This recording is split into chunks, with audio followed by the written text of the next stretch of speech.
Hi! Hello అండి. ఈరోజైతే గోంగూర రొయ్యలైతే చేస్తున్నాను. టేస్ట్ మాత్రం చాలా బాగుండిద్ది ఫ్రెండ్స్. ఇప్పుడైతే మనం వీడియోలోకైతే వెళ్ళిపోదాము. గోంగూర అయితే ఒక కట్ట అయితే తీసుకున్నానండి. శుభ్రంగా గోంగూర కడిగిన తర్వాత ఒక 8 పచ్చిమిరపకాయలు, ఒక టమాటా వేసి అయితే ఉడకపెట్టేసుకోవాలి. కొంచెం వాటర్ అయితే వేసుకోండి. ఒక గ్లాస్ నిండా వాటర్ వేసేసి ఇట్లా మరీ ఎక్కువ క్లోజ్ చేయకుండా మూత అయితే ఇట్లా వన్ సైడ్ ఒక సైడ్కి అయితే పెట్టుకొని వీడియోలో చూపించినట్టుగా అయితే ఇట్లా పెట్టుకొని అయితే గోంగూర ఉడకపెట్టేసుకోండి. బాగా ఉడకపెట్టేసిన తర్వాత వాటర్ సరిపోకపోతే ఇంకా కొంచెం అయితే వాటర్ వేసుకోండి ఫ్రెండ్స్. ఎందుకంటే ఒక్కోసారి మనకి గోంగూర అనేది ముదురు గోంగూర అయితే ఉడకదు. చూసి అయితే ఉడకపెట్టేసుకోండి. కొంచెం వాటర్ సరిపోకపోతే వేసుకొని చూసారు కదా, గోంగూర మెత్తగా అయితే ఉడికిపోయింది. టమాటాలు కూడా మనకి మెత్తగా మగ్గిపోయినాయి. ఇప్పుడైతే మనం స్టవ్ ఆపేద్దాము. స్టవ్ ఆపేసి గోంగూర అయితే పక్కకు పెట్టేసుకొని ఇప్పుడు ఈ గోంగూరలో ఒక స్పూన్ నిండా ఉప్పు అయితే వేసుకొని పప్పు గుత్తి పెట్టి అయితే మెత్తగా మ్యాష్ చేసుకోవాలి. మెత్తగా మెదుపుకోండి. ఇట్లా మెత్తగా మెదుపుకున్న తర్వాత ఈ గోంగూర అనేది పక్కకు పెట్టేసుకుందాము.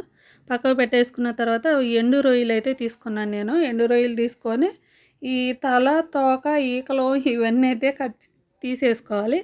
తీసేసుకున్న తర్వాత ఇవి తీసేటప్పటికి మనం వేడి నీళ్ళు అయితే స్టవ్ మీద పెట్టేసుకుందాం గిన్నెలోకి. నేను తీసుకుందైతే ఒక కప్పు నిండా అయితే రొయ్యలు తీసుకున్నానండి. ఇప్పుడైతే ఈ వేడి నీళ్ళల్లో ఈ రొయ్యలు వేసేసుకుంటే మనకి ఈ రొయ్యల్లో కొంచెం ఇసుకుండా కూడా త్వరగా వచ్చేస్తుంది, త్వరగా వీడిపోయిద్దండి. ఇట్లయితే వేడి నీళ్ళలో వేసిన తర్వాత శుభ్రంగా కడిగేసుకుంటే ఏదన్నా డస్ట్ అట్లా మనకి ఇసుకుండా మొత్తం పోయేది. ఇప్పుడైతే శుభ్రంగా కడుక్కున్నాను రొయ్యలు.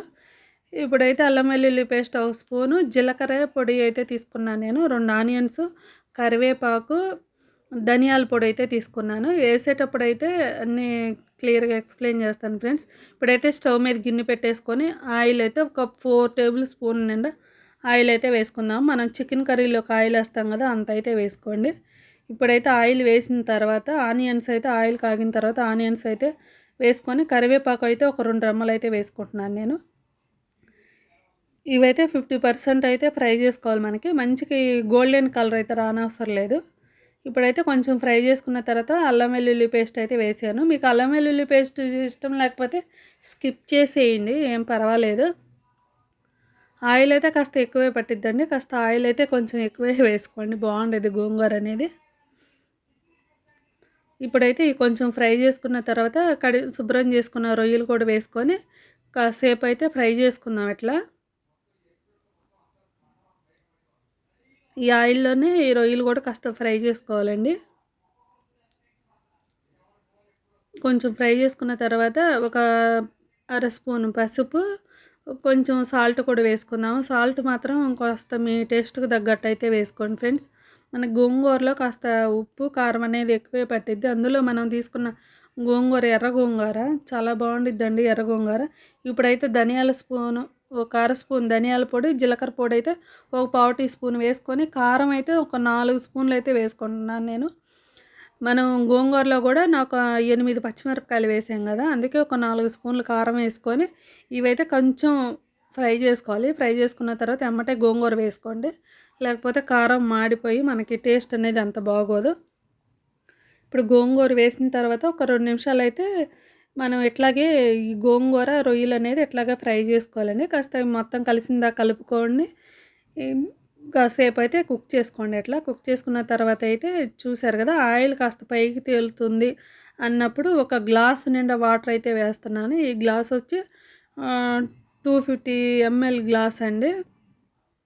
ఈ వాటర్ వేసేసుకొని మనకి కాస్త దగ్గర అయ్యేదాకా కుక్ చేసుకోవాలి. వాటర్ అయితే కంపల్సరీగా వేసుకోవాలండి. వాటర్ వేస్తేనే మనకి గోంగూర రొయ్యలు అనేది మంచిగా కుక్ అవుతాయి.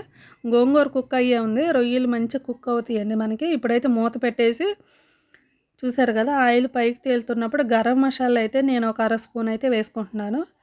వేసిన తర్వాత మనకి ఈ థిక్నెస్ ఉంటే సరిపోయిద్దండి. మరీ చల్లారిపోయిన తర్వాత మరి మనకు గట్టిగా అయిపోయేది. ఇప్పుడైతే స్టవ్ ఆపేసుకుందాము. స్టవ్ ఆపేసిన తర్వాత మనం కొత్తిమీర అనేది వేసుకుందాము. చూసారు కదా, ఈ థిక్నెస్ ఉంటే మనకి సరిపోయేది. ఇప్పుడైతే స్టవ్ ఆపేసేసి కాసేపు ఉన్న తర్వాత అయితే ఇప్పుడు కొత్తిమీర అయితే వేసుకుంటున్నాను లాస్ట్గా, ఫైనల్గా. టేస్ట్ మాత్రం చాలా బాగుండిద్దండి. మన వీడియో మాత్రం ఎవరైనా కొత్తగా చూస్తుంటే సబ్స్క్రైబ్ చేసుకోండి. సబ్స్క్రైబ్ చేసుకొని లైక్ చేయండి ఫ్రెండ్స్. ఈ వీడియో నచ్చితే మాత్రం తప్పకుండా లైక్ చేయండి. ఈ వీడియో మాత్రం ఇంతటితో ఎండ్ చేస్తున్నాను. అందరికీ బాయ్ అండి.